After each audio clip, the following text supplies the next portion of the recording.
In a world gone mad, only rationality and common sense can save it. It's Andrew and Jerry Save the World with your hosts, Andrew Langer and Jerry Rogers. And now, here's Andrew and Jerry. Well, I was going to say good morning, everybody. Hi, welcome to another episode of Andrew and Jerry Save the World, episode 14, I believe. 14. Andrew and Jerry Save the Oscars, live from our respective studios today. We're going to be joined in a moment by Christian Toto, who's a writer, the writer and author, creator of Hollywood in Toto. We're going to talk to him about the Oscars. But before we do that, I am going to go directly to our Rip from the Headlines segment. And Jerry, so they're calling for another booster shot. Fauci's talking about more lockdowns. This is all political, is it not? Well, of course, Dr. Fauci was on the morning Sunday shows just this past weekend, and he was asked point blank, the COVID protocols, the restrictions, the lockdowns, did they work? And he said, absolutely, they saved lives. The problem with that is he's wrong. And the evidence that's coming out, look, just recently, studies have been released, and major newspapers like the Post, the Washington Post, New York Times, so not conservative-leaning sites, talked about this study where more people under the age of 65 died from alcohol-related issues than COVID-19. And so this idea of more boosters and more restrictions, but let me. There is one. Hold on. Before you get to, let's come back to this, Jerry, because Christian Toto has arrived. Very good. Let's go to our expert advice segment. Excellent. Expert advice. Welcome to our expert advice segment. We're so glad to bring on our guest today. His name is Christian Toto. He is a writer. He is runs a website, created a website called Hollywood in Toto, hollywoodintoto.com. Love having him on to talk about movies and the business of entertainment. We're going to get to why Hollywood and Disney hates the rest of us. But Christian, let me start here. Before we get into the nitty-gritty of the slapping incident, I got something that's bothering me. Okay. The Academy of Motion Picture Arts and Sciences, whatever it is, the Academy, it came out yesterday on Wednesday, so 2.5, almost 3 days after the slapping incident occurred, and they said that on Wednesday that they had asked Will Smith to leave, and he refused to leave. And there is no evidence of this. And because there is no evidence of this, there's no video, there are no pictures of people going and whispering in Will Smith's ear, hey, get the hell out of here, and him saying no. Am I right to be deeply, deeply skeptical of this? I mean, we should always be skeptical about just about everything in modern times. Yeah. One thing that does support it, though, is I don't think Will Smith has rebutted that argument. So I think if Will Smith wasn't asked to leave, I think he'd raise his hands and say, I apologize for what I did, but I was not asked to leave the premises. That's my only caveat here. But the timing is odd, and I think that there's been an increasing pressure on the Academy to kind of explain why they did nothing, why the show went on, why he was able to stay in the building and give his speech. And of course, there was a lot of applause and accolades for Will Smith that night, which again, I think in retrospect looks pretty bad. Yes, it was strange. We are all in agreement that it was a real smack. It was not staged, right? Yeah, I mean, I think the last 3 days, whatever the time has been, there's been no inclination that this wasn't real. And I think that there's all these sort of circumstantial evidence that it was, the reactions, the fallout. I mean, He could, it was real. Folks. What's there to gain by doing this? That's exactly right. That's exactly what others have said, and I agree. But I love the folks who are out there and analyzing each frame like it's the Zapruder film, and we're back and to the left, back and to the left. I mean, I'm sorry, Jerry, go ahead. I know you want to jump in here. Well, a couple of things on this particular incident. Number one, Fresh Prince has become the Dark Prince. And until he's able to truly and he hasn't done this yet. I know he offered an apology that evening, that night, to the Academy itself and to those in attendance, but not to Chris Rock. And then the next day there was the Instagram. But here's the thing. In my mind, there's what I call, or a friend of mine, Guy Shepard from Planned Man calls the 4 F's. You fudge up, you fess up, you fix it, and then you forgive, right? And I'm a Christian, so I believe in forgiveness and redemption. And if someone is asking for forgiveness, I believe if it's sincere, we offer it and we move on. But that being said, in his apology, he said, and this is when an apology is never an apology, but he used I did this, I was wrong, but it was my wife. Well, then you're not apologizing then. And so I think that Will Smith has a way to go before he's back to Fresh Prince. And I think you have to apologize without the but. I think in our culture right now, the whole apology forgiveness cycle is all screwed up. I mean, Yeah. I think what you're describing is more sincere, legitimate, humble, and truthful. But I think we're in this place where we often have these sort of PR scripted apologies, and often the apologies, if the person in question is targeted by a certain group, is never accepted. So certain people are allowed to apologize and be forgiven. Other people are not. We all know the rules that are in play here.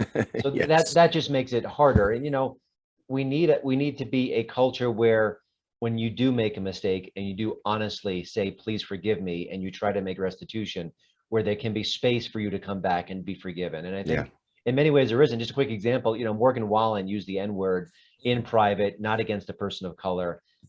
We kind of generally agree you don't use that word anymore. I'm perfectly fine with that. But, he suffered a year's worth of significant, sizable punishment. And when the press reports on him now, it's almost as if he's not punished enough. He should suffer more. No. How much more should he suffer? Sure. So I think there's something really gross about the way we kind of process these apologies and these forgiveness tours. It should be, it should be at a different scale. I want to say something, and I want to get both of your takes on this, because I don't think, Jerry, you and I have, in the number of conversations you and I have had since Sunday night, I don't think I've got, because I finally watched the apology Monday. I didn't watch the Oscars on Sunday for a lot of reasons. It's like watching Curb Your Enthusiasm, by the way. It's so cringy. The apology. Without the humor, though. Yes, exactly right. Yes. So, but the point is, I saw a guy. I'm going to say this, and you guys may disagree. I mean, yes, the man had just won the Best Actor award, but I saw a man, Will Smith, I'm talking about here, who, as he was speaking, I think the gravity of what he had done, I don't think the gravity of what he had done hit him until he was up on that stage, and he recognized that he had effectively ruined his Best Actor award. Now, again, in the scheme of things, what does that really mean? He got the Best Actor award, but this was a monumental achievement for him as a professional actor. And I think he recognized that it's now forever tainted. Now, again, you can say whether or not that makes his apology sincere or non-sincere. I think I'm willing to give him a little bit more grace, because you have that, oh my goodness moment. What have I done? How have I ruined this with my own inability to control my anger? Andrew, a couple hours later, he was at the Vanity Fair party getting jiggy with it. So I think in the moment, and remember this too, he didn't use his own words. He used Denzel Washington's words. Sure. In terms of when you're on top, the devil comes after you. I think that it was emotional. Yes. Yeah. Sincerity, I'm not sure about. And again, I look, God bless Will Smith. I think of that line in The Bronx Tale when the wise guy says to the kid, he says to the young man, to who? Was it C? Colangelo? He says to C. He says, look, he goes, why do you root for Mickey Mantle? Mickey Mantle doesn't care about you. And again, a lot of this conversation about Will Smith doesn't care about us. But here's why I think overall it's important. I think movies are important.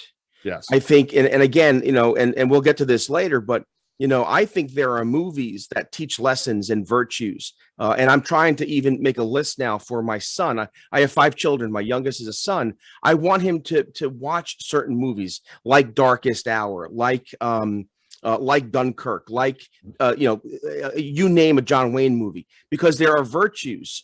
And Hollywood can be wonderful. The problem is that we get focused on the $350 million worth Will Smith, the narcissist, and all the rest of it. Jerry, let me recommend. I recommend to your young son, when he's of age, to watch Shane. It's my dad's Yes. favorite movie. Oh my God! And it's Wait. chock full of values and things that are really consequential to a young man. I had dinner, Christian, the other night with 2 of my former colleagues from WBAL, and I mentioned Shane, and neither of them had seen it. And I was like, "Oh my God, you have to get out, go and watch Shane." I was trying to describe it to them, and they didn't understand. And I said, "You have to go." Christian, what's your take on Will Smith's immediate apology of that night? It was a justification. It was not an apology. He was trying to justify what he did.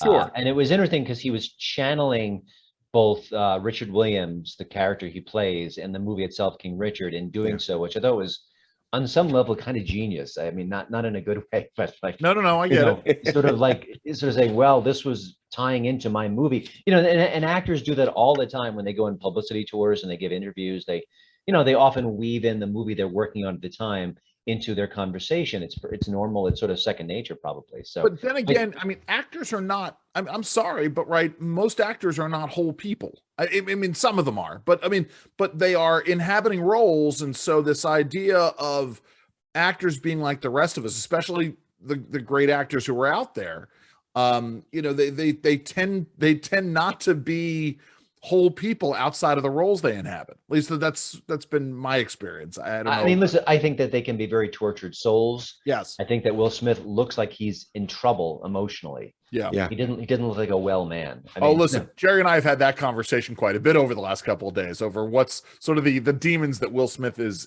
dealing with. And we don't know him on a personal level, so we can only guess about things. But sure, he didn't look like a well man. It looked like he was really struggling when he was on that stage. And again, the whole night, first of all, he was favored to win. So there was a good chance he was going to win. So the whole night should have been just an absolute celebration for him. Yeah. And him reacting to a pretty tepid joke. And I understand the emotional connection with his wife with alopecia. I get that. But, you're a celebrity. You've been famous for 30 years. And you've got, I'm sure there are slings and arrows aimed at you every day from anonymous people, from famous people. And he also knows it's the Academy Awards. An hour before, they made fun of Leonardo DiCaprio. They poked fun at other things. They poked fun at movies that weren't seen. Those are deeply personal things for those artists who really, gave their all to them, regardless of the results. So you've got to be able to roll with that kind of punch. It's just absurd. My wife says something to me about this. We watch the Oscars. I know a lot of right of center conservative folks say, "Oh, I'm not paying attention." I kind of think of that John Mellencamp song, I live in a small town, but I still look to see what's happening in the big town. Yeah. I think movies matter. I think I think Hollywood is a uniquely American export, American art form. And so I pay attention. And we've, for years I have 5 kids. My oldest is 22. Youngest is 7, but we always have fancy pajama Oscar night. My wife makes a cocktail type dinner, and the kids put on their fancy pajamas because it's late and they go to bed right after. And so we've always watched the Oscars, and we've always had to watch it, and we've had to be careful with the remote and things that might be said, and that sort of thing. But my wife said this to me, and I thought it was, and I thought it was smart. She said that maybe this year, and also earlier in the program, and again, we don't have to focus on this, but his open marriage situation was poked fun at the Oscars. And again, I'm a man. And I understand. Maybe again, going back to what you had said, he's dealing with other issues. Maybe that's what triggered him earlier in the show. Oh, I completely agree. I think that's a match. I think that's a match. I really do. Yep. Well, so let's sort of get into the Oscars themselves. Mm-hmm. I'm just frankly glad that Power of the Dog got shut out of just about everything because I thought it was a garbage movie. I mean, I understand giving Jane Campion the Best Director award. I found Power of the Dog. I only got through the first 40 minutes. I still don't know if that movie exists. Is that a real movie? It is a real movie. Okay. I can't find another. It is another gay cowboy movie. I know. I mean, it was. I found it entirely predictable. Like you knew where it was going. But generally, Dune taking on so many awards was fascinating to me. I want to get your take on how the awards themselves shook out. I think they were mostly as expected. Coda, I think, sort of was the underdog that rose up in the last few weeks, so it was a little less than shocking when it won. Jane Campion, this is where the woke stuff comes in because she's a talented director. She's done great work in the past. I don't think it's a great. I liked it much more than you did, but I don't. Does she deserve to be Best Actress, or the fact that Hollywood has done a horrible job of supporting female directors and or honoring them? So, that's where things get a little funky because you really want to win because you're the best or that your peers think you're the best, not because, well, we haven't had many Best Female Director winners. Sure. So that's upsetting. I think Will Smith was excellent in King Richards, which was, I think, the most conservative movie of the year last year. You're absolutely right. In Dune, I'm not a huge fan of it. It doesn't speak to me, but from a technical point of view, it is masterful. And so I understood scooping up all the tech awards. And then, I will say, maybe there should have been an Oscar for most improved, like as in we looked at the two previous Dune adaptations and they were both terrible. So let's sort of give Dune anyway. I'm sorry, go ahead. No, and Jessica Chastain is an excellent actress. Yes. I really disliked The Eyes of Tammy Faye, but acknowledge that she was stupendous in it. Really? And, not just the physical transformation, but I also thought that the just bringing the empathy and the sort of the nuance to her character was just wonderful. So you didn't like? See, I like The Eyes of Tammy Faye. Now I'm biased. A friend of mine from high school played Pat Robertson in it. Gabe Olds. Really? But you didn't. So you didn't like it, Jerry? Have you seen it? I'm sorry, Christian. I know I won't like it, and so no, I did not see it. Although I like that actress, and I did recently watch the movie. The Zookeeper's Wife, and she's fantastic in that. I'm sorry, she's a wonderful actress. I felt it was very easy and predictable and kind of punching at the villains that needed to be punched at, and just kind of cartoonish in a way. And I think that her character was the exception, but I just didn't find it very compelling, honestly. And I like Andrew Garfield a lot. I think he's really interesting, and I think I don't think he was great in that movie, but I like the fact that he takes on really challenging roles. I think he's really pushing himself. In the Spider-Man stuff, you take it because it's superheroes at the coin of the realm right now. But I do think looking at his career, it's been very fun to watch him kind of stretch and grow. I like the other one he did, the musical one. Tick Tick Boom. Tick Tick Boom. I like that. Seen that yet, but I've heard that was excellent. Yeah, having a and Hacksaw Ridge is just a wonderful film. Yeah. Wonderful film. So I think I need to go back and start revisiting Andrew Garfield again because I didn't particularly care for. Then again, I didn't care for Tobey Maguire's Spider-Man either. But the three of them together was box office magic. So I'm looking forward to more of that. Any surprises? I mean, in the awards as you saw. No, I don't think so. Nothing outrageous. Listen, part of the reason why the Oscars aren't as much fun, and it's not their fault, is that there are many, many other award shows prior. And then if one actor wins and wins again and wins again, there's a good chance that he or she's going to win one final time at Oscar night.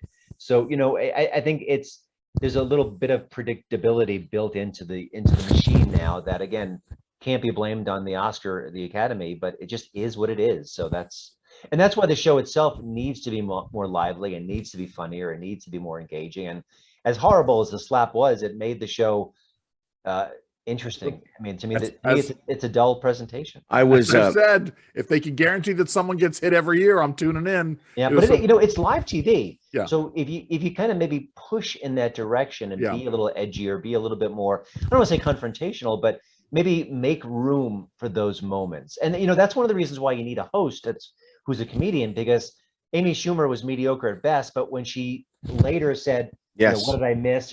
Like, you need a comedian who senses the room, can think on the fly, can be funny at a moment's notice. That's what a live event really craves. And we missed that for 2 or 3 years. I was following, as I was watching the Oscars, I was following you on Twitter. My wife and I played the bingo game that you had put out. Hey! And my goodness, within 8 minutes, it was like, I got it. But, and we'll put that up on the show page later. It was real funny. But you had tweeted out something where Amy Schumer was at her best when she was ad-libbing. Yes. And then she fell back into kind of the woke speak and that sort of thing. But again, it shows you that these individuals are talented and have and they have depth when they just are spontaneous and are acting on their talent. But when they fall back to their politics and politics as religion, even it becomes unwatchable. It becomes stale, it becomes predictable, and it becomes less than funny. You know, there was one point where she was riffing a little bit. I thought it was kind of clever, and I was like, "Yeah, that's the Amy Schumer that we kind of got to know." And then she mumbled something about, "Oh yeah, and women are losing their rights across the country." Like it was almost like she had a what's a Tourette's, where you involuntarily say things that you don't want to say or that you're not thinking. Like woke Tourette's. Her Tourette's is, I have to be political and woke and progressive, and no matter what I'm doing in the meantime, that's got to pop up. It was so weird, so weird. And like almost every joke was, female empowerment, diversity, and when you can tell a joke with those elements and make it funny, but it makes it harder sometimes. Or I think you care more about the statement than you do about the humor. And that's what it's funny, Christian, because my oldest, my Bridget, is a movie fan. And we always have this, we have the friendly family bets on who's going to win this and win that. And every year she wins. And I remember a couple of years ago, and she said, and she's very insightful. She says, "Dad, what you want here is to hear what you want to hear." And I said, "No, sweetheart, they can be liberal and progressive all they want. I want them to be funny. I want them to be clever. I mean, I can laugh at myself, but what we're losing in entertainment now is there's no creativity and cleverness. It's just it's time out for a second before you answer that, Christian, because one of the things I was going to ask about is this tension between the spontaneity and ad-libbing and improv that the best comedians are known for, but being constrained by the rules of the PC production machine, right? And how that just stifles everything. And now someone from the audience coming up and hitting you in the head. Yeah. A quick note, Jane Campion won for Best Director. Yes, of course. She had won multiple awards prior. Yeah. So she came on stage, and what did she have in her hand? She had notes, a very specific sheet that she read from exactly. Now, why did that happen? Was she nervous? Did she think she couldn't speak on the fly? No. She won an award a week or two ago, and in her, I want to be woke, I want to be more victim than the next victim, she stepped in it, and she kind of said something that was seen as an insult to Venus and Serena Williams and touched on the third rail of race. And in doing so, she was attacked, and she had to do the apology tour. Yeah. So you think, okay, what does that matter? You want an artist to go on stage and speak from the heart and say, this is why this moment means so much to me. Because you know what? These artists bust their tails to get to where they are. And very, very, very, very few of them are on this level of excellence. And they deserve that moment. They deserve to shine, and they deserve to speak from the heart. But she couldn't do that because she knew if she went off script literally, she could get in trouble. And that was sort of like a microcosm of what we are as a society right now and where pop culture stands, where she's so afraid of saying the wrong thing that should be in trouble. And in a healthy society, if she said something that was a little bit off kilter or a little bit, maybe not perfect, we should like, oh my gosh, she's on stage, she's in front of millions of people, she's nervous. Right. Who cares? But that's not the world we live in now. See, I think the audience, conservative or liberal, people of faith, people who have no faith, everyone can appreciate authenticity. Yeah.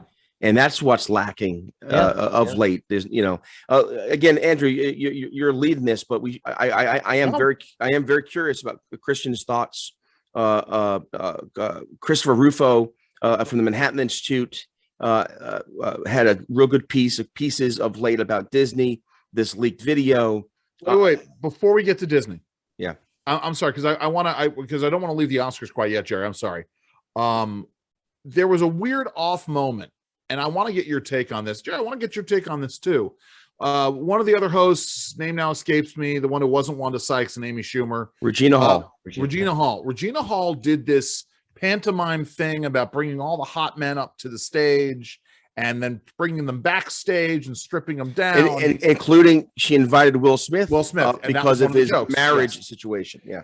And I found the whole thing so off-putting because, again, right, and I'm being a little woke and PC here, because if the shoe were on the other foot and, you know, Matthew McConaughey had done that, or whomever, or what's his name, the guy from the Disaster Artist, James Franco. If Franco had gotten up there and said, "Hey, I'm going to invite all of these women backstage." Well, James Franco's different though, because he has other issues. But if there was someone who didn't have that baggage, that.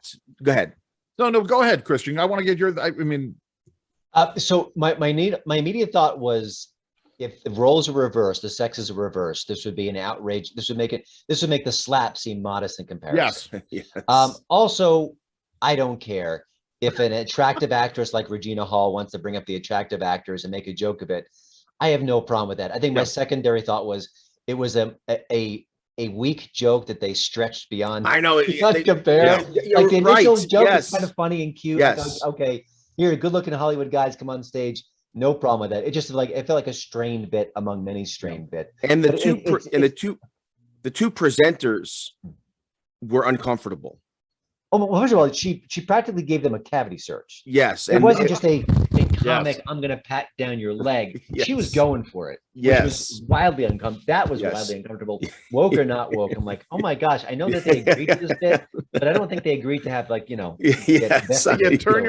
your head and cough. Let's check you for a hernia. I'm sorry. So now let's get into this. I mean, this issue of why Hollywood hates America, but also Disney. Jerry, let's go back. I'm sorry to interrupt you. So I just to set it up a little bit, I know, and I think I have the number right, but the Oscar swag bag was somewhere between $120,000 $140,000 worth of merchandise. Insane. The average American makes $47,000 a year. Yeah. And they then proceeded in parts of the Oscars really to mock America, working Americans. But I think Disney now, with the untruths being told about this Florida legislation, it's 7 pages, by the way. I read the bill on my radio show. I actually read it and read the parts that were legislative to be enacted. Disney now, in less than just a couple of 3 years, Disney, look, since 1955, we have had all kinds of cultural bombshells, Stonewall riots, 9/11, the civil rights movement, Vietnam, and Disney stayed steady. In the last couple or 3 years, last 2 years, maybe it's COVID related, Disney has gone from, 0 to 120 in terms of going from family friendly to, I just told Erica, my wife, a Lightyear commercial came on, and I said, hold the remote, because I understand there's a scene now that might be inappropriate for young people. And again, that's what we're doing now with Disney movies. It used to be you could put your kids in and they could watch Disney. Now I won't let my kids watch Disney shows without some kind of parental oversight. But anyway, your views on it, Christian. I'm sorry, I went long there. No, John Nolte from Breitbart News said that Will Smith basically took 30 years of audience goodwill and burned it with one match. I think Disney has taken decades and decades longer of their brand, and I think they're about to light it on fire. And I think what's fascinating is that, the American people can make Disney pay in ways they have no idea about. They have no imagination that if enough people rally and cancel the subscriptions to Disney Plus and stop going to the Disney parks, that they will have a sizable blowback to this. I don't know if it'll happen, because honestly, in the culture, I think people in the heartland have not done that en masse to really affect change. But if it does happen, they will rue the day that they've done this. They are risking permanently damaging a brand that has been so carefully cultivated and nurtured and grown and protected. and you don't get that back as quickly as you lose it. That's for Sure. sure. I'm just shocked. Listen, the powers that be are afraid of the woke mob. The powers that may be part of the woke mob. They have no awareness of the greater world around them. And thanks to our obscenely corrupt media, they think they're on the right side of history. Yeah. They're not even reading the law as it's written. It's Yeah. So shocking. it's interesting to me because, and somebody else pointed this out, so I'm stealing from somebody else. That as Disney goes, Andrew, I do that. I do that constantly. Shocker. As Disney goes to change, in their live presentations at the parks, ladies and gentlemen, boys and girls, that's now going to be thrown out. Disney has built up so much mytho-history around the concept of the Disney princesses and who is considered a Disney princess. I mean, there's only one way that they can go with this, and that's frankly to make Buzz Lightyear a Disney princess. But or C-3PO, I suppose. But how does, that's sort of the fundamental hypocrisy. Not that we would be surprised that they would be hypocritical, but it seems like on the one hand, they're recognizing the reality that there are these things called princesses out there and that they are the female form of the junior royalty. And yet they're embracing this with the other side. Your thoughts here? They're not thinking it through. Yeah. When it comes to the woke culture, it's never consistent. It's never morally strong. It is making things up as you go along to be a bigger victim, to be more aggressive towards your cultural enemies. So I think Disney will just scramble as new movements are afoot. So if in a week there's a movement to remove Disney princesses, they will scramble accordingly. They will either vow we just made a new project that that is aggressively anti-princess. That's what they'll do. They'll remove some names at the studio, at the parks. They'll just keep doing this on the fly. And here's the thing about the woke agenda. It's always moving forward. It's always progressing. Adam Carolla is very eloquent on the subject. It's never enough. It's never enough. You're never woke enough. So as much as Disney is doing right now, tomorrow it will be seen as insufficient. I heard someone else say this, but what happened with Disney was its institutional capture. The internal activists were activated, and essentially what I'm hearing again from people writing and conversations, and that is over the last couple of years at Disney, they've had struggle sessions where mostly younger workers, activists within the company have been allowed to speak their mind and show how they dissent here and there, while others were told to be silent. And then I also understand that, and if I'm saying his name wrong, Andrew, Christian, correct me, but Ibram X Kendi, he's a critical race theory advocate and has made millions of dollars going and talking at corporations. Apparently, he gave a diversity, equity, and inclusion workshop that apparently tipped the upper management in terms of aggressively going woke, and which I think again is ironic because we're told that that these critical theories aren't being taught, aren't being promoted. There's no evangelizing going on, but there is. And I'll just end here and get your reaction. I'm a dad first. I love what I do. I'm a blessed person, but I love being a father. And what's happening here is they're talking about inclusivity, but it doesn't include my children. and again, and there's a certain kind of, again, lost innocence that my younger kids in particular, they're not going to have the same experiences and joys and the rest of it that we enjoyed when we were kids.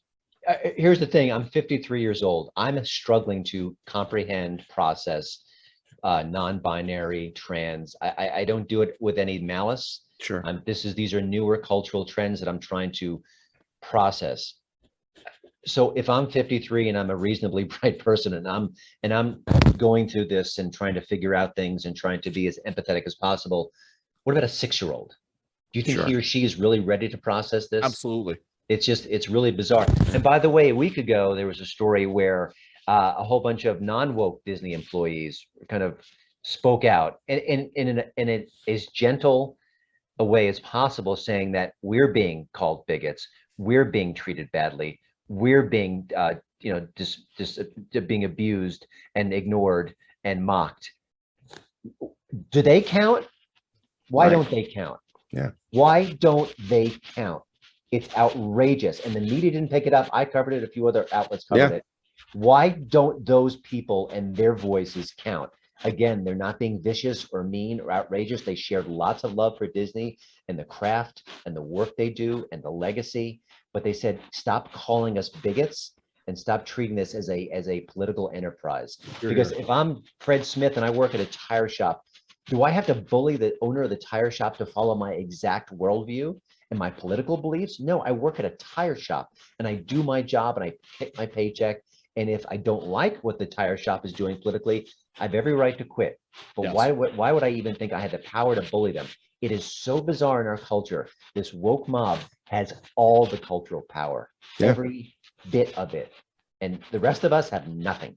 You know, Christian, that's an interesting comment, because it's true. And it's something I'm trying to wrap my head around. I agree with you. And Andrew and I have talked about this. In a free society, people should organize and live their lives the way they want to, with dignity. And I have a duty, a responsibility to respect and to offer that dignity. And so therefore, I don't have a personal issue with a trans person or a person who wants to live out their sexual identity in a certain way. However, I do have a problem when they want to, forgive the phrase, but they want to essentially indoctrinate my children to their worldview. And, I had a conversation with a cable host recently at this media dinner, and he said to me, "Oh, you Republicans, don't say gay bill." And I said, "Did you read the bill?" "No, I don't need to. My colleagues are reporting on it." And it was off the record. And I said to him, I said, "Look," I said, "would you have a problem with a school curriculum teaching that marriage is one man, one woman for life, or they were teaching biblical sexual ethics?" "Of course, it's religion."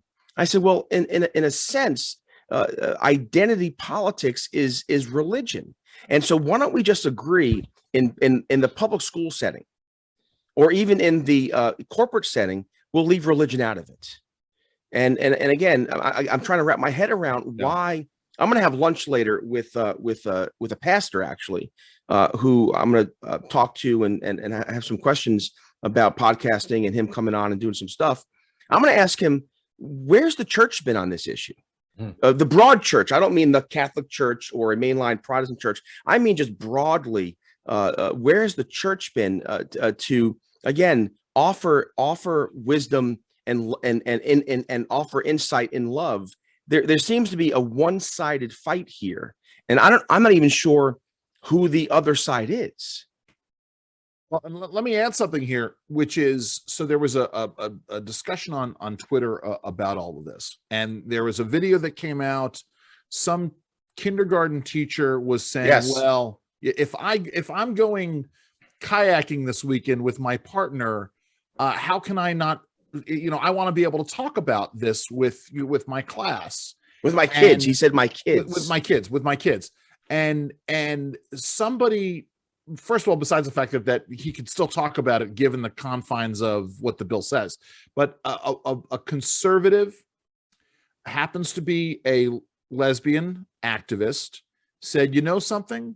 When I was a kindergarten teacher, or whatever this person was teaching, I never discussed my personal life with my students. My romantic life." Thinking, what? Why would you discuss your romantic life with your kids? Hold on, let me start here, because I think, Christian, I think you're a little bit younger than Jerry and I are. But I can Andrew, I'm 52. I know you are, Jerry, and I just turned 51. I'm the oldest here, guys. So are you really? Yeah, 53. I had no idea. I thought I look at you and I think you're younger. So okay, this is perfect. We're all around the same age. I can tell you, with the exception of I had the same teacher in 3rd and 4th grade. I don't think it was until I was probably in 10th grade in high school that I knew anything about the personal lives of any of my teachers, right? I mean, I knew my third and fourth grade teacher was married, and I knew her husband's name because she talked about him on occasion. But beyond that, from kindergarten through 10th grade, I wouldn't know. I couldn't have known. I wouldn't have known if they were witches. I wouldn't have known if they were, soccer players. Anyway, I was like, am I wrong? Am I in the minority here? Did you guys ever know anything about the personal lives of any of your teachers? When I was growing up, if I saw my teacher at like the local supermarket, I would freak out. It was like worlds colliding. Yes. And I think it's this narcissism in our culture that teacher needs to share all the wonderful stories that he had about his husband doing whatever they did over the weekend. How that is pertinent to the school and what they're learning is beyond me. Okay. Or you can just say, my partner and I went hiking and it made me think about this lesson, and it's fine. And if the kids ask, say, yeah, I'm married to a man, and then leave it at that. Yeah. Then the kid could go home and say, my teacher's a man, he's married to a man. And then the mom would say, some couples are gay, some couples are straight, blah, blah, blah. Yeah. It's a non-story, it's a non-issue. And we're not living in 1950 America right now, I mean, we see gay relationships across the spectrum, across the culture. For the most part, people thankfully are okay with that. They understand it's perfectly fine. It's just part of the spectrum. It just is what it is.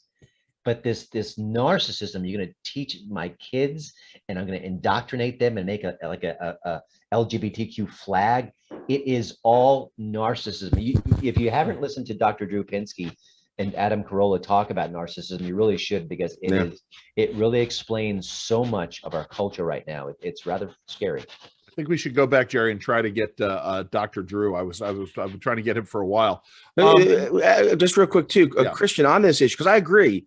Again, we want to respect the dignity of others and how they organize their lives. Of course. Andrew and I, but years ago, I remember going to Andrew a Cato forum on gay marriage. At the time, it was civil unions, and I was an early. Well, hey, if it's a free society and they want to organize their lives this way, let them do it.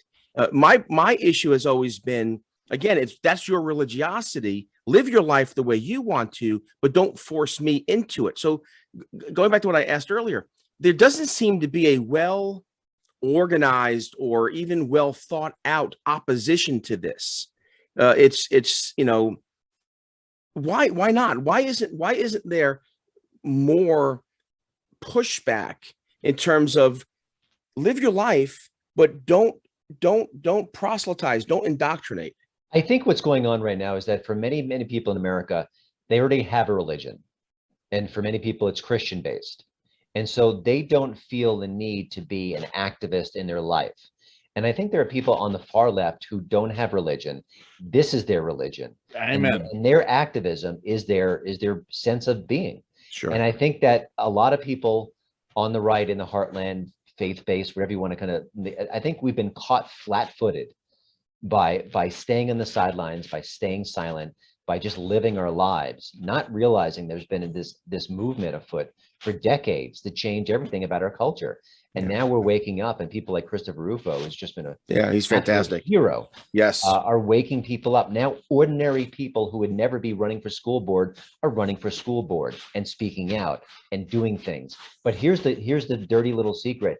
We could change this in a snap, in a Thanos snap. If we use our buying power, our consumer power in certain directions, this would stop in a heartbeat. If Disney saw its profits plummet, they would react. Not a little plummet, not a dip, plummet.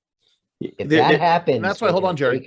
And that's why it's so important that some of the conservative media outlets are now getting into the actual entertainment business. Yeah. Talk a little bit about that, Christian, because I think I'm a contributor to the Daily Wire, so you could say I'm biased, but that's all right. Be biased. I'd be saying the exact same thing. God bless the Daily Wire for doing exactly what they're doing. They're not complaining about the culture. They're doing something about it. They're giving jobs to people like Gina Carano, who was cruelly, unfairly fired. 100%. That is one of the most disgusting stories in the last 3 or 4 years. I met her recently. She couldn't be more lovely. She was just a sweet, kind, gentle person who was brave and tougher than most celebrities. So what they're doing, but it's a drop in the bucket. Yeah, I don't care what the Daily Wire is doing. I cheer them on. They're doing wonderful stuff, but you can't just be one core company. Yeah. I know some individual artists. I know Nick Searcy will give me grief because I don't name check him enough because he's We you know, are he's we are doing actually, singularly. weirdly enough, Nick and I have traded some emails. We're trying to get him on the show as well. Yeah. So I give him all the credit in the world. He's doing it as an individual, but we need more companies. We need more organizations. We need more people doing this. And I'll compare it to sports. The baseball lockout delayed the season. It's going to start a little later. It's a whole big kerfuffle. You know what? If the strike ended and the first 6 games of the Major League Baseball season, no one is in the stands, and people said, you know what? The heck with you. We're going to send a message. If any professional sport locks out again, you're going to get this treatment too. You've never seen another lockout. sure. Never. right. Yeah. Never. You're right. And it's All up right. to us. But you know what? We're all idiots. We all go, opening day. Let's go. Let's go get the popcorn. And they get the message that they can kind of dump on us again and again and again. And they say, oh, we care about the fans. They don't give a damn about us. Okay, guys, they don't. But if we send that message, you'll never see another strike. There was an inverse of this when the woke mob came after Chick-fil-A. Oh yeah. When the founder of the company, of course, Chick-fil-A, these are individual owned franchises, and so therefore to lump them all in is wrongheaded. But regardless, I remember after that attack, you couldn't go to Chick-fil-A. I mean, it was like going to and so it's happened before. Maybe we're better at being proactive than withdrawing. Sure. Yeah. But I agree. I mean, that's why like the Daily Wire should get tons more support. That's why the Nick Searcy movies should get lots of attention. That's why when Fella McAleer makes a movie called My Son Hunter about who, he shouldn't have to beg for a crowdfunding campaign. No, he you're should right. be flooded with it. If we don't do that, then part of this is our fault. If we don't steer our money, and it doesn't take a lot. I'm a journalist. I don't have any money. Okay. I just picked a job that doesn't pay well, but I love it. It's what I do and I care about. But I can send $5 here and I can send $5 there. And I can also use my modest media pulpits to spread the word. I do it all the time on my website, on my podcast. It's what I do aggressively, because if I don't have the money, I've got other ways. I think we can all do our part in certain ways. I agree. If Rufo is using his very specific skill set to do something, we can all do it. You guys have podiums as well. You can do it too.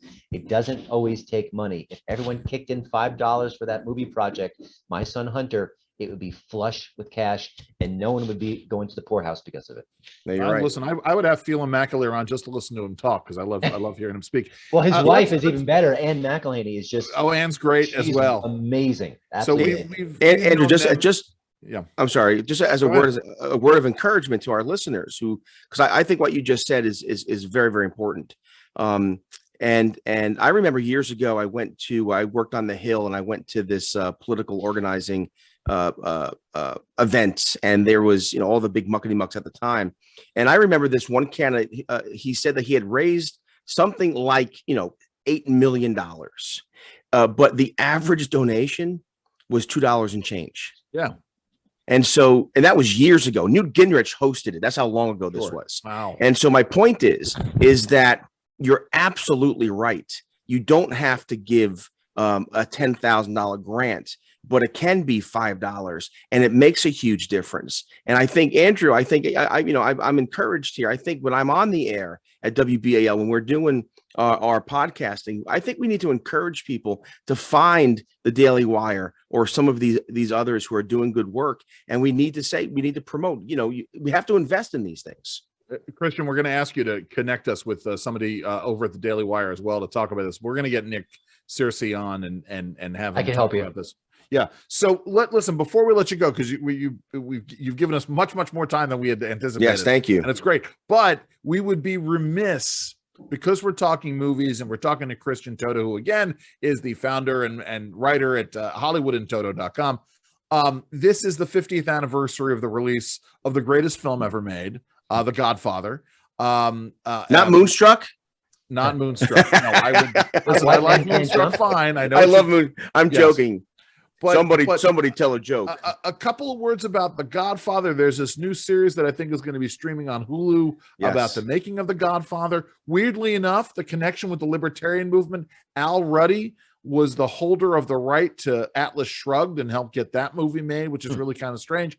But talk about the legacy of The Godfather, especially in the context of sort of woke Hollywood. I mean, it's cliche to say Blazing Saddles could not be made today. I'm not so sure The Godfather could be made today. You know, that's a tricky one because for some reason the woke mob has these big holes in their agenda where you can't do a comedy that shows white male privilege, but you can do lots and lots of movies about hitmen who kill for a living and then have second thoughts about their profession. Yes. So with gangsterism, I feel like that's been another hole where they don't exactly come after the gangsters in pop culture. So I don't know if the woke mob would be as aggressive with The Godfather. The one thing, a couple things I'll say about the movie was, you know, we're still talking about it. We still rewatch it. It still matters. And what you said, you know, Jerry, that movies do matter. But I do wonder and worry if the movies we're celebrating today, like Coda, like Moonlight, you know, will we be talking about them, recalling them, honoring them, sharing them, quoting them like we do The Godfather? I don't know. And I worry that I worry the answer is no. So, you know, all these years later, it still matters so much in so many ways. So I want movies to go back to the great storytelling. But doesn't this get into what you're talking about, right? When you try to apply some weird political test to the things that you celebrate, it takes away their durability, right? I mean, The Godfather. The Godfather is all about storytelling. It's about family. Frankly, it's about traditional values in the end, right? It's about sorry, go ahead. I mean, I think I gave a more direct answer, but I think what I'm worried about culturally in the bigger picture, and this is why I write about this in my book, Virtue Bombs, is the creative impulse is dulled by this woke mindset. Absolutely. Because you sit down with your laptop, you're going to start writing a screenplay, you're thinking, okay, blah, blah, blah, blah. Wait a minute, this character, I don't know if this character should be a person of color, or if it is a person of color, I don't know if I can make him or her the bad guy, or maybe I need to make them more appealing. And you want to just let the creativity flow, let the storytelling flow, let your imagination run wild. And I think what this woke mindset does is it short circuits that process in many steps along the way, from the kernel of the idea to when it comes to the big screen, and that's a problem. I got to tell you something. One of the things that bothers me, and I consider this to be creative and intellectual laziness here. I mean, reboots themselves are inherently, I think, intellectually and creatively lazy. But when the one thing you do to reboot it is you flip the gender of the protagonist, again, I mean, you know, the Equalizer, a series I loved and cherished as a teenager, Magnum PI.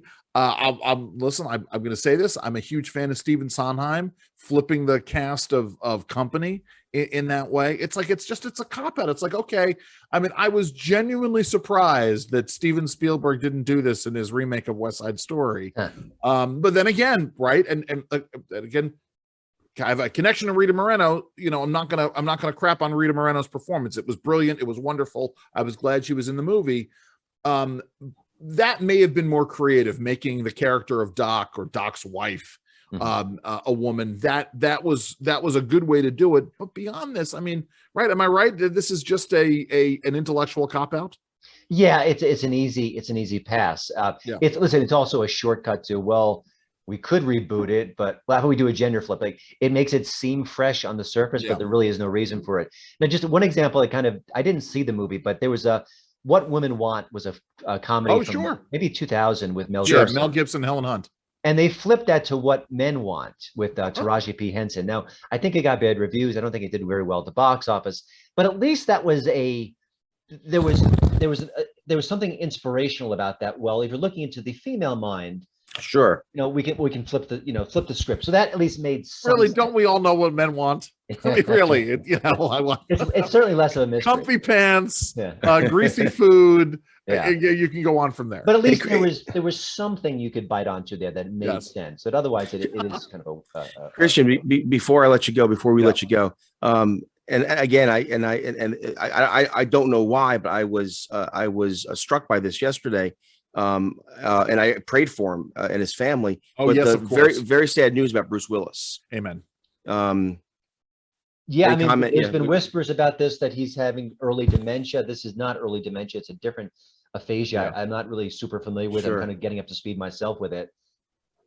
He's a movie icon. I think in the past, he's been a little bit cranky behind the scenes. I think his work has been a bit inconsistent, but when he's on his game, he's one of the best. And, you know, made a lot of iconic movies. And I wish him all the best. It sounds like there may be some hope for this particular condition. I don't know a ton about it. I mean, I'm a movie critic. I'm not a doctor, so I don't want to weigh in too much. I just thought, Andrew, I'm sorry. I just thought he's only 67 years old. Yeah. And to me, that is still someone, whether you're an actor or you are a writer or whatever your profession, a construction worker, 67 to me, you should be vigorous. And I just, you know, maybe I'm feeling my own age. I am hoping that this news will spark the folks who have been keeping the rights to Moonlighting in limbo, right? Moonlighting is like one of the only series out there that has not found its way into the streaming services. And apparently there are arguments over the rights. I just hope this sort of, because you talk about brilliant acting and brilliant writing and brilliant comedy timing in the same vein of the screwball romantic comedies of the 50s, but with an 80s sensibility. I'm hoping that Moonlighting can be brought. Christian, how do folks find out more about what you're up to? How do they find your book? Mm-hmm. Yeah, we'll put it up on the show page as well, the book. Great. My website is hollywoodintoto.com. It's a right of center look at Hollywood entertainment. Lots of apolitical stuff on there as well, but it's a lot about culture and free speech. My podcast is Right on Hollywood. It's a weekly show. It's with the Just the News podcast network. And it started small, but it's really been growing. This last month was great for its growth. So I really hope people check that out. Lots of interesting interviews, not the usual people you hear all the time, but maybe different folks, different artists that I think are worth your time. And then my book is Virtue Bombs: How Hollywood Got Woke and Lost Its Soul. It's kind of everything we just had talking about the last few minutes.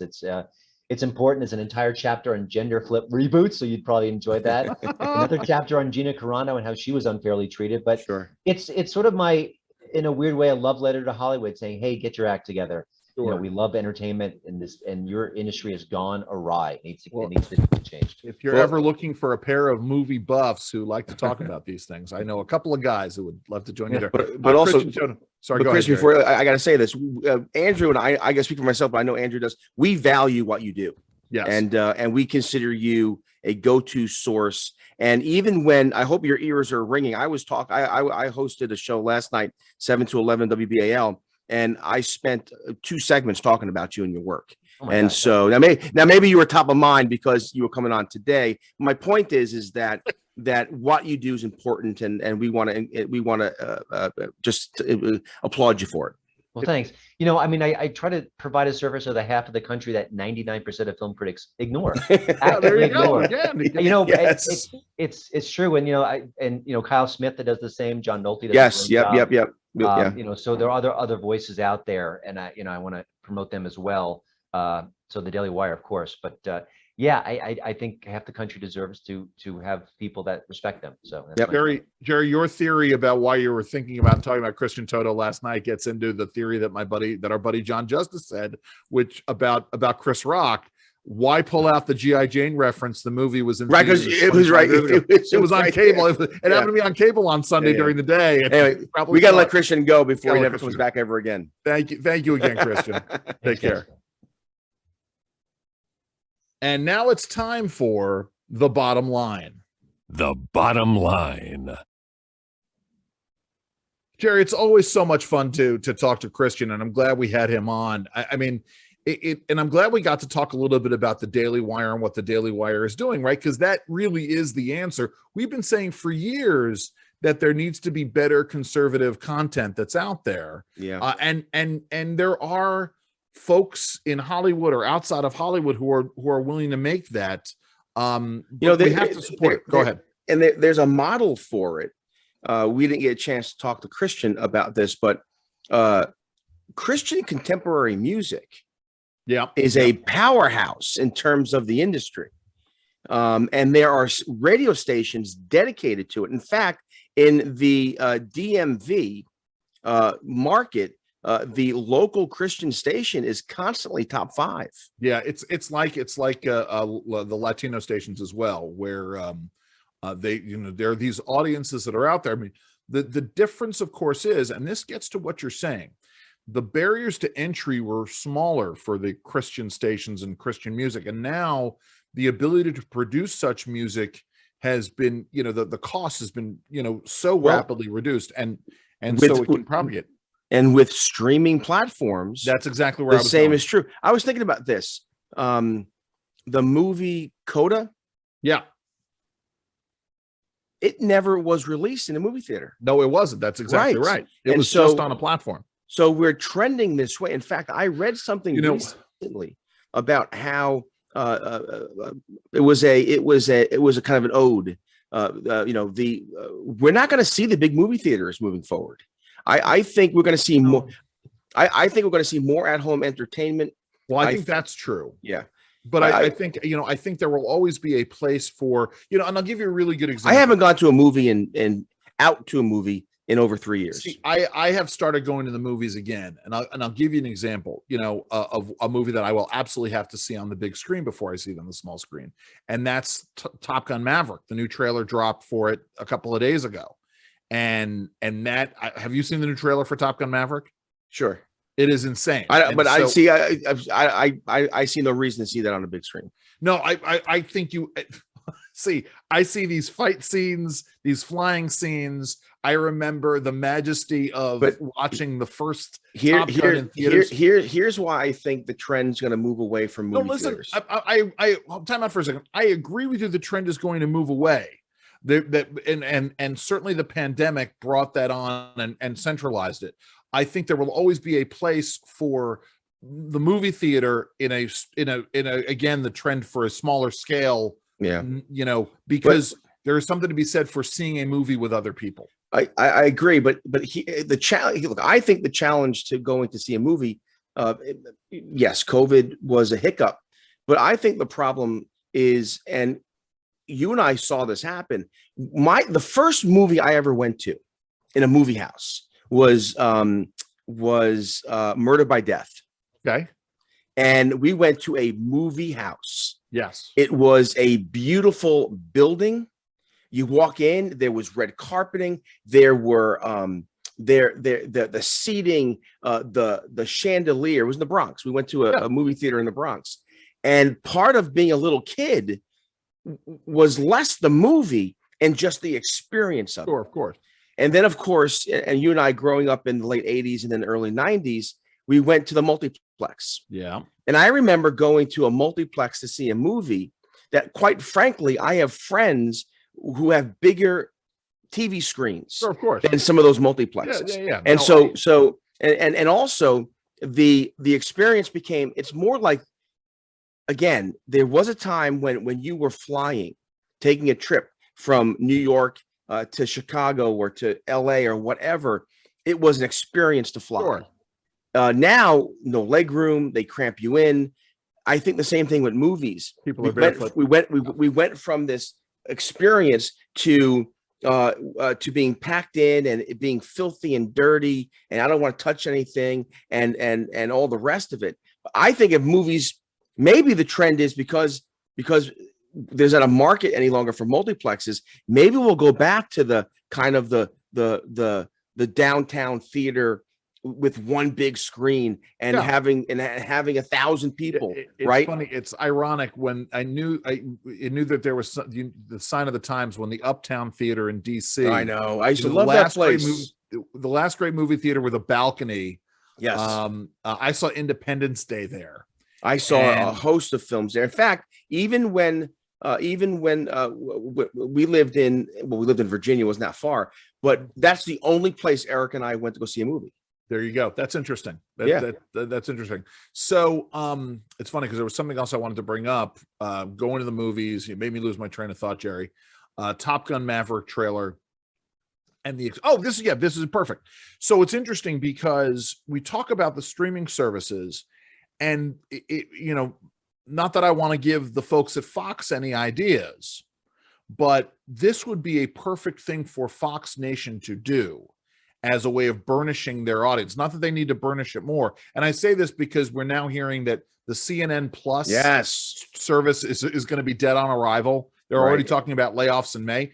But I mean, because you're looking at barriers to entry. I know I've used this phrase before, but the idea of you need a platform that has a ready audience built in. So if Fox started to showcase some of this, because right now I have no real interest in paying money for Fox Nation, but if they were showing more entertainment and they were showing stuff out of the Fox catalog, stuff that might have more of a conservative, libertarian, pro-liberty, pro-freedom bent to it, I might be inclined to use that as a streaming service out there, as an alternative to, say, the Disney Pluses of the world.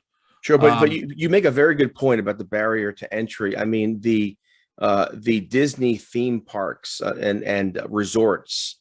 How do you there's not going to be a rival to Disney and Disney resorts in Florida. No, but what it's interesting what Christian is saying, because Disney is making missteps right and left. It's funny because we are talking about doing a Disney trip. We haven't been in Disney in 9 years. It'll be 9 years this fall. We used to go every year. And for a lot of reasons, we couldn't go anymore. Are you going to boycott now? No, but that's just it. So now I'm sort of thinking about how Disney may have changed. And do I want to spend the time? Anyway, my point is Disney is making missteps like this. I don't know if you're following the whole Galactic Star Cruiser controversy, but Disney has created what is supposed to be this experience of getting on a starship to do a 2-night cruise. I mean, maybe just a 2-day. Yes. And in fact, I heard about this from you. It's overpriced. And the question is whether or not the experience is worth it. And the prediction is that within a couple of years, the facility that is the Galactic Star Cruiser is just going to become another Disney hotel on the property, that they have just completely misjudged this. And so, for a company that is making such massive financial missteps, one wonders if, I think it's a legitimate question. I have a question for you. Yeah, please. I'm not sure about the missteps. And what I mean by that is this. I'm not talking about the hotel situation. I wonder sometimes about how parents raise their kids today. And for me, I want to instill certain values. For me, at the end of the day, what I want most is for my 5 children to have a relationship with God. That's my value. Sure. I think that there are fewer and fewer families so dedicated, and that's part of the issue. I remember recently, I have 4 daughters and a son. You know this, our listeners know this, and I am teaching my children to when dating, again, not to be intimate, not to have sex until they get married. And I have friends of mine who laugh at that. Jerry, you're being unrealistic. Jerry, this is silly. Jerry, you're so old fashioned. And I'm like, no, this is something that's critical and it's important. And look, if I'm instilling these values. Here's the thing, Jerry, let's assume for a moment, even if it is unrealistic, let's assume for a moment that it is, that there's nothing you can do to prevent somebody from having sex before. Well, of course. No. Yes. But that does not change the importance of the lesson, which is what you want to do is you want to get your kids to take that step of physical intimacy seriously and not to approach it cavalierly. Right. And that's the importance of the lesson in the end. Well, part of the importance. You don't have to answer this personally, but I know this. Again, I have because I'm getting to that age. My oldest daughter is 22. And I'm getting to an age now where there are couples that I know who have children, adult children, 22, 23, and their adult children are living with someone. I tell you right now, that won't happen with my children. Well, listen, it would be hypocritical of me because Janice and I effectively lived together for a number of years before we got married. Like I said you didn't have to answer it personally. But even aren't as parents, aren't we supposed to be hypocritical? Aren't there things you did that you're telling your kids don't do? Not really. I mean, it's unless I'm making some kind of an object lesson. But the reality is, again, I want my kids to be deep thinkers about their actions, and that is probably more hypocritical because, right, certainly I was not a deep thinker about my actions in many cases. But I think that's the importance of the lesson there. Again, not to turn this conversation into a discussion of theology, but the fact of the matter is that there are biblical ethics, and if you're a believer, and again, not to be too religious, but if you're a believer, Christ was very, very clear. He said, "If you love me, you follow my commandments." Sure. And I think nowadays there are too many grown-ups who go to church, who create God in their own image. Oh, Sure. God doesn't care about that. Oh, God doesn't care. Well, yeah, he does. Right. It's the cop out. No, I understand. Yeah. I understand this. It's. But I think that's part of the problem. I think there are a lot of parents today who are like, well, if my kid is trans, or the parents who want to be best friends with their kids and don't want to actually be parents, which is that's true. That's very true. Issue. That's a good point. Yes. If I had the bell, I'd be dinging the bell right now. Skewing upwards of adolescence and the difference in terms of how men approach them. This is something I'm sure you and Guy Shepherd have talked about, and that Plan Man is embracing. But the idea of being a man in your 40s or your 50s even today is very different than being a man in your 40s or 50s even 10, 15, 20 years ago. That's true. Very true. And again, it's interesting because it gets down to what we were talking about with Christian about the issue of narcissism.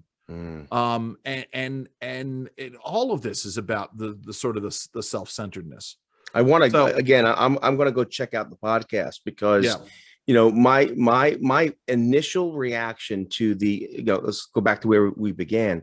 My initial reaction, and then we have to go back to where we began. Yes, so go ahead. My initial reaction to the Will Smith slap. Well, first, my reaction was he's a cuckold who slaps. Real men punch. But that's neither here nor there. It was a narcissist. It was a narcissism that he made the whole Oscars about him. So it's interesting because I was at a meeting yesterday in DC, and a longtime friend of mine, and I'll tell you, I won't say his name on the air. I'll tell you off air. He said the exact same thing to me as we were getting on an elevator because I just don't understand. He smacked him.